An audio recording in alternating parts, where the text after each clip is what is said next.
오늘 하나님께서 우리에게 주시는 말씀은 요한복음 18장 12절에서 27절까지 말씀입니다. 요한복음 18장 12절에서 27절까지 말씀 우리 함께 읽겠습니다. 이에 군대와 천부장과 유대인의 아랫사람들이 예수를 잡아 결박하여 먼저 안나스에게로 끌고 가니 안나스는 그 해에 대제사장인 가야바의 장인이라. 가야바는 유대인들에게 한 사람이 백성을 위하여 죽는 것이 유익하다고 권고하던 자더라. 시몬 베드로와 또 다른 제자 한 사람이 예수를 따르니 이 제자는 대제사장과 아는 사람이라. 예수와 함께 대제사장의 집들에 들어가고 베드로는 문 밖에 서 있는지라. 대제사장은 아는 그 다른 제자가 나가서 문 지키는 여자에게 말하여 베드로를 데리고 들어오니 문 지키는 여종이 베드로에게 말하되 너도 이 사람의 제자 중 하나가 아니냐 하니 그가 말하되 나는 아니라 하고 그때가 추운 고로 종과 아랫사람들이 불을 피우고 서서 쬐니 베드로도 함께 서서 쬐더라. 대제사장이 예수에게 그의 제자들과 그의 교훈에 대하여 물으니 예수께서 대답하시되 내가 드러내놓고 세상에 말하였노라. 모든 유대인들이 모이는 회당과 성전에서 항상 가르쳤고 은밀하게는 아무것도 말하지 아니하였거늘 어찌하여 내게 묻느냐. 내가 무슨 말을 하였는지 들은 자들에게 물어보라. 그들이 내가 하던 말을 아느니라. 이 말씀을 하심에 곁에 섰던 아랫사람 하나가 손으로 예수를 쳐 이르되 내가 대제사장에게 이같이 대답하느냐 하니 예수께서 대답하시되 내가 말을 잘못하였으면 그 잘못한 것을 증언하라. 바른 말을 하였으면 내가 어찌하여 나를 치느냐 하시더라. 안나스가 예수를 결박한 그대로 대제사장 가야바에게 보내니라. 시몬 베드로가 서서 불을 쬐더니 사람들이 묻되 너도 그의 제자 중 하나가 아니냐. 베드로가 부인하여 이르되 나는 아니라 하니 대제사장의 종 하나는 베드로에게 귀를 잘린 사람의 친척이라. 이르되 내가 그 사람과 함께 동산에 있는 것을 내가 보지 아니하였느냐. 이에 베드로가 또 부인하니 곧 닭이 울더라. 아멘. 오늘 본문의 말씀에 보면 베드로가 예수님을 3번 부인한 말씀을 하고 있는데 보통은 예수님을 3번 부인한 베드로의 사건 앞에 아니면 뒤에 예수님께서 신문받는 내용을 기록을 하고 있는데 요한복음에는 예수님을 부인한 베드로 사건을 앞뒤에 놓고 예수님이 신문받는 사건을 중간에 두고 있습니다. 보통 이런 구조를 샌드위치 구조라고 하는데요. 이런 구조를 잘 사용하는 복음서가 바로 마가복음에 많이 기록이 되어져 있는데 오늘 본문을 보면 이런 구조를 사용하고 있는 것을 보게 되는데 이런 구조를 사용하는 중요한 이유는 앞뒤의 사건은 같은데 중간에 전혀 다른 사건을 다루는 것처럼 보이지만 정말 핵심적으로 말하고 싶은 내용이 바로 그 안에 담겨져 있다고 하는 것입니다. 19절 말씀에 보면 대제사장이 예수에게 그의 제자들과 그의 교훈에 대해 물으니 라고 말씀하고 있습니다. 이 중간의 내용이죠. 대제사장이 예수님께 묻는 것입니다. 너 도대체 무엇을 가르쳤느냐? 내게 말해보라 라고 말하는 거죠. 그랬더니 예수님께서 이렇게 답을 하십니다. 20절과 21절에 예수께서 대답하시되 내가 드러내놓고 세상에 말하였노라. 모든 유대인들이 모이는 회당과 성전에서 항상 가르쳤고 은밀하게는 아무것도 말하지 아니하였거늘 어찌하여 내게 묻느냐.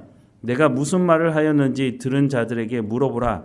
그들이 내가 하던 말을 아느니라 라고 말씀을 하고 있습니다. 예수님께서 은밀하게 말씀하신 것이 아니라 드러내놓고 모든 사람들이 모인 곳에서 말씀을 전했는데 왜 그것을 나에게 묻느냐? 내가 말하는 것을 너희가 믿지 않을 텐데 그러면 내 말을 들은 그 사람들 통해서 듣는 것이 더 확실하지 않느냐? 라고 말하는 거죠. 그런데 사실 대제사장이 이렇게 예수님께 묻고 있는 이유는 예수님의 말씀을 정말 듣고 싶어서 하는 말이 아니라고 하는 것이죠. 예수님의 입에서 나오는 말을 통해서 그것을 트집 잡아서 예수님을 죽이려는 그런 마음으로 예수님께 물었던 것이죠. 예수님을 찾아왔던 사람들도 비슷했습니다. 처음에는 예수님께서 하시는 말씀이 신기해 보였습니다. 그 당시 바리새인들 서기관들이 말하는 것과는 달라 보였기 때문입니다.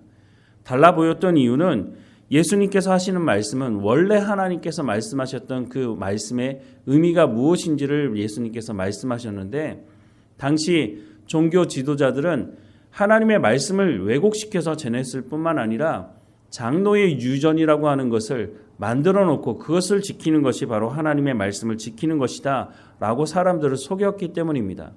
그런데 사람들도 아는 거죠. 이거는 좀 다른데? 이거는 성경에서 그렇게 말씀하고 있지 않은데? 물론 그 당시 사람들은 집에 각각 성경을 가지고 있지는 않았지만 그래도 하나님께서 주시는 양심이라고 하는 것도 있고 또 하나님의 말씀을 제대로 가르치는 사람들도 아마 있지 않았겠습니까? 이 사람들도 서당계 3년이면 풍어를 읊는다고 자기도 들어보면 이거 좀 아닌데 라고 생각을 한다 할지라도 당시 종교 지도자들의 말을 듣지 않으면 출교를 당하니까, 출교를 당하게 되면 그 당시에는 종교적인 사회였기 때문에 사회생활 자체를 하기 힘들기 때문에 어쩔 수 없이 따르는 부분도 있었을 것입니다.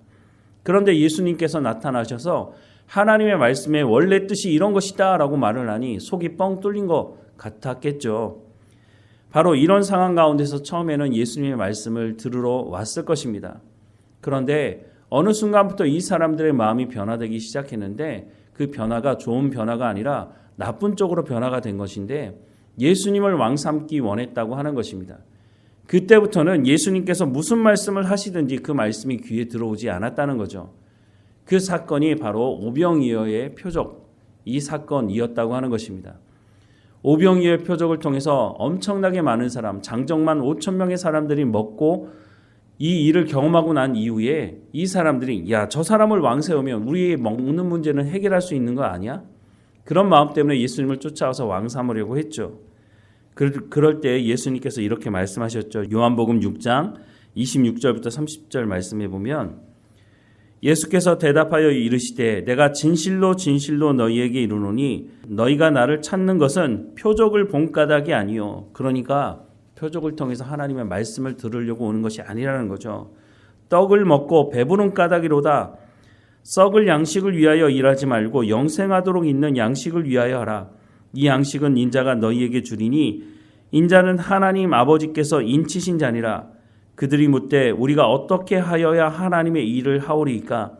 예수께서 대답하여 이르시되 하나님께서 보내신 이를 믿는 것이 하나님의 일이니라 하시니 그들이 묻되 그러면 우리가 보고 당신을 믿도록 행하시는 표적이 무엇이니까? 하시는 일이 무엇이니까? 라고 묻고 있습니다. 예수님께서 썩을 양식을 위하여 일하지 말고 영생하도록 있는 양식을 위하여 하라라고 말씀을 하십니다. 또 더 나아가서 하나님이 보내신 바로 예수님을 믿는 것이 하나님의 일이라고 말씀을 하셨음에도 불구하고 이 사람들이 그러면 우리 가운데 표적을 보여달라고 말하죠. 당신을 믿을 수 있을 만한 표적을 보여달라고. 아니 이 사람들 오병이어의 표적을 직접 경험한 사람들 아닙니까? 그런데 이것 말고 또 다른 걸 보여달라고 말하는 것입니다. 이 말씀에 이어서 예수님께서 어떤 말씀을 하시느냐면 내 살과 피를 먹고 마시라는 말씀을 하십니다. 그러니까 이 말을 듣고 있던 사람들이 아니 저 사람 미친 거 아니야? 자신의 인육을 먹으라고? 말도 안 되는 소리라고 말을 하죠. 그런데 예수님은 그 말씀을 하신 것이 아니었습니다. 내가 전하는 하나님의 말씀을 듣고 순종하는 것이 바로 하나님의 일이다라고 하는 것을 말씀해 주고 있는 것이죠. 그런데 이 말씀을 사람들은 듣지 않았습니다. 오늘 본문 앞뒤에 기록하고 있는 베드로가 예수님을 3번 부인한 사건도 이와 똑같은 사건이라고 하는 것입니다.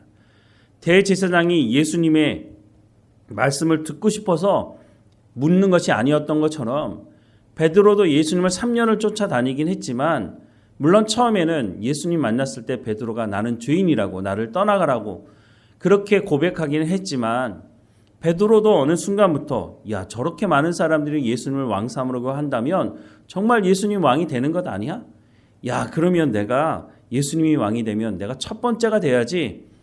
다른 제자들도 마찬가지였죠. 그래서 서열 싸움을 늘 했던 것이고 예수님은 그런 제자들에게 낮은 가운데 섬기는 자가 되라고 끊임없이 말씀하셨지만 제자들 중 그 누구도 예수님의 말씀을 귀담아 들었던 사람은 없었다고 하는 것입니다.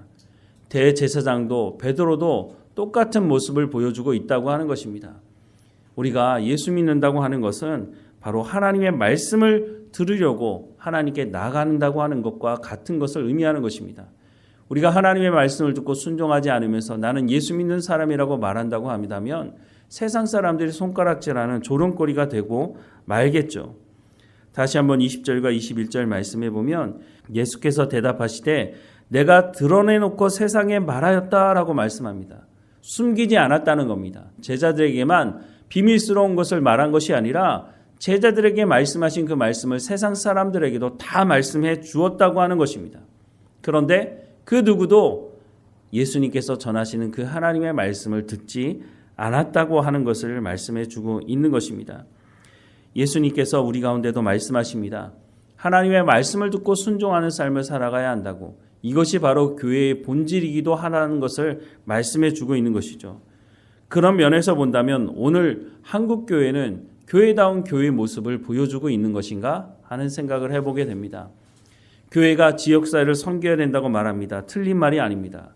그런데 지역사회를 섬기는 교회들을 보면 정말 잘하는 교회들도 있지만 대부분의 교회들은 제대로 하지 못하고 있습니다. 왜냐? 돈으로 지역사회를 섬기는 일을 하기 때문입니다.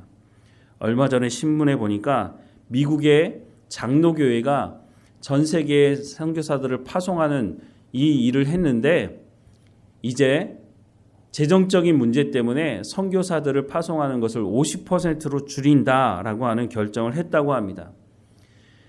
사람들은 돈으로 일을 하려고 합니다. 돈으로 일을 하려고 하다 보면 돈이 없어지면 일을 하지 않게 되는 것이죠. 한국 교회도 이런 길을 따라가고 있지 않은가 하는 생각을 합니다. 한국 교회가 하나님의 말씀을 가르치고 사람을 키우는 일에 집중하였다면 아마 지역사회를 섬기는 일 가운데 더 많은 일들을 하게 될 것입니다. 미국의 워싱턴에 가면 세이비어 교회라고 하는 교회가 있습니다. 이 교회는 200명밖에 되지 않은 작은 교회입니다. 물론 우리 교회 입장에서는 200명이 작다고 얘기할 수는 없지만 200명 교회가 크다고 할 수도 없지 않습니까? 그런데 이 교회가 엄청난 일들을 합니다. 이 교회가 노숙자를 위해서 아파트를 짓는 일, 사업도 할 뿐만 아니라 여러 가지 지역사회를 섬기는 엄청난 일들을 하는데 그렇게 할 수 있는 가장 중요한 이유는 돈이 많기 때문이 아닙니다. 이 교회는 철저하게 하나님의 말씀을 가르치고 하나님의 말씀을 들은 그 사람이 내가 이 사역을 하기 위해서 헌신하겠다고 작정을 할 때에 물론 검증이 필요하겠지만 그럴 때에 일을 시작한다고 하는 것입니다. 그런데 한국교회는 조금만 커지면 조금만 재정이 있으면 지역사회를 섬겨야 된다고 돈으로 그 일을 하는 일이 허다하다는 것입니다. 그러니까 결국은 재정이 줄어들면 그 일을 중단할 수밖에 없는 것이죠. 그런데 그 일을 누가 합니까? 사람이 하는 것이죠. 그 사람이 하나님의 말씀을 듣고 헌신하며 살아가고 있다면 돈 때문에 일을 중단하는 일은 벌어지지 않을 것입니다. 우리는 입으로 뭐라고 말합니까? 하나님이 온 천지 만물을 창조하신 분이라고 말하고 있지 않습니까? 하나님이 온 천지를 창조하셨다면 모든 것이 하나님의 것인데 돈이 없어서 일을 못한다? 그거는 잘못된 생각이고 잘못 가르침을 받았다고 하는 것입니다. 예수님의 제자들 돈이 많아서 전 세계에 복음을 전했습니까? 그러지 않았습니다. 이 제자들이 하나님의 말씀을 듣지 않을 때는 아무 일도 하지 못했죠. 이 사람들이 돈이 없어서 일을 못한 것이 아니라 하나님 말씀을 듣지 않고 순종하지 않았기 때문에 일을 하지 못하고 심지어는 예수님을 3번 부인하는 일까지 벌어지는 것입니다. 그런데 이들 가운데 성령이 임하고 하나님의 말씀을 깨닫고 하나님의 말씀을 듣고 헌신하며 삶이 변화되자 어떻게 됐습니까? 돈 때문에 복음을 전하지 못했습니까? 그러지 않았습니다. 이들이 하나님 말씀에 헌신했기 때문에 이들에게 생명의 위협이 온다 할지라도 하나님 말씀을 전하는 사역을 하게 되었다고 하는 것입니다. 교회가 해야 되는 것은 지역사회를 섬기는 거 좋습니다. 맞습니다. 하지만 그것을 돈으로 떼우려고 하는 것이 아니라 하나님의 말씀을 가르치는 그 사람이 헌신하게 된다면 그 사람을 통해서 엄청나게 많은 일들이 일어날 수 있다고 하는 것을 우리가 분명히 기억해야 할 것입니다. 하나님 말씀을 듣기를 원하지 않는 그 사람이 예수님 앞에 하나님의 말씀이 무엇이냐? 네가 무엇을 전했느냐? 라고 묻는 것은 아무런 의미가 없다고 하는 것입니다. 정말 말씀을 듣고자 하는 그 사람에게 하나님 말씀이 들려졌을 때 그 마음이 변화되고 그 삶이 변화되고 그 사람이 헌신되었을 때 하나님의 놀라운 역사가 그 사람을 통해서 일어나게 된다고 하는 것을 말씀해 주고 있다고 하는 것입니다. 우리는 하나님 말씀 듣기를 사모하고 그 말씀을 듣고 순종하기 위해서 하나님 내 가운데 말씀해 달라고 말하고 있습니까? 아니면 그냥 내 문제 하나 해결하기 위해서 이번 문제만 해결받기 위해서 하나님의 말씀을 쪽집게 하는 것처럼 하나 뽑아가지고 그런 식으로 문제를 해결하려고 하고 있지는 않은 것인지 우리의 삶을 살펴봐야 할 것입니다. 하나님의 말씀이 전해질 때 그 삶이 변화되게 되는 것입니다. 예수님께서 제자들에게 뭐라고 말씀하셨습니까? 내가 너희에게 분부한 모든 것을 가르쳐 지키게 하라라고 말씀하고 있습니다. 왜냐하면 사람의 변화는 하나님의 말씀이 들어가지 않으면 그 사람이 변화되지 않기 때문인 것입니다. 물론 우리가 잘 섬겨서 감동을 받기는 해서 그 사람이 변화된 것처럼 보일 수는 있지만 근본적인 변화는 하나님의 말씀이 그 사람의 생각을 바꾸지 않으면 결코 그 사람은 변화된 삶을 살아갈 수가 없고 헌신적인 삶을 살아갈 수가 없다고 하는 것입니다. 당신이 하나님의 말씀을 들으라라고 말하기 전에 내가 먼저 하나님 내 가운데 말씀하십시오. 내가 그 말씀대로 내 생각을 받고 순종하며 하나님의 뜻을 이루는 데 헌신하며 살아갈 수 있도록 내 삶 가운데 말씀해 달라고 하나님께 기도하며 또한 말씀을 듣고 순종할 때에 나만 변화되는 것이 아니라 내 변화되는 삶을 통해서 내 주변 사람들도 변화되는 놀라운 일들을 경험하게 될 것입니다. 여러분, 하나님을 위해서 어떤 일을 하고 싶으십니까? 그 일을 시작하기 전에 내가 헌신된 하나님의 말씀을 듣고 헌신하는 삶을 살아가고 있는지를 먼저 점검해 봐야 할 것입니다. 하나님 말씀 듣기를 사모하며 하나님 내 가운데 말씀해 주십시오 라고 기도하며 하나님과 동행하는 우리의 삶이 되기를 주님의 이름으로 축원합니다. 기도하겠습니다. 사랑하는 하나님, 우리 가운데 말씀하십시오. 그 말씀을 듣고 순종하기 원합니다. 하나님께서 말씀하신 그 말씀을 온전히 붙들고 그 언약의 말씀을 붙들고 살아가는 우리의 믿음이 있도록 성령의 충만함으로 우리의 삶을 진리의 말씀 가운데로 인도해 주옵소서. 하나님, 우리 가운데 맡겨진 이 모든 일들을 감당할 수 있도록 우리가 주변의 환경을 탓하지 않게 하시고 하나님 말씀을 온전히 붙들고 천지를 창조하신 그 하나님께서 우리를 파송하시고 보내시니 우리가 하나님의 말씀대로 순종하며 삶을 통해서 우리의 주변에 있는 사람들에게 하나님이 어떤 분이신지를 증거하는 삶이 되게 하옵소서. 내가 너희에게 가르쳐 분부한 모든 것을 가르쳐 지키게 하라고 말씀하셨으니 우리가 이렇게 하나님의 말씀을 가르치고 지키게 하기 전에 먼저 우리가 순종하는 삶을 통해서 하나님의 말씀을 이루어가는 우리의 삶을 증거할 수 있도록 은혜를 허락해 주옵소서. 하나님, 우리가 오늘도 어느 곳에 있든지 깨어있게 하시고 하나님 말씀과 동행하는 삶을 살아갈 수 있도록, 그래서 하나님 주시는 참 기쁨과 평안을 누리며 살아가는 우리의 삶이 될 수 있도록 은혜를 허락해 주옵소서. 우리와 함께 하시는 하나님 감사하고 예수님의 이름으로 기도합니다. 아멘.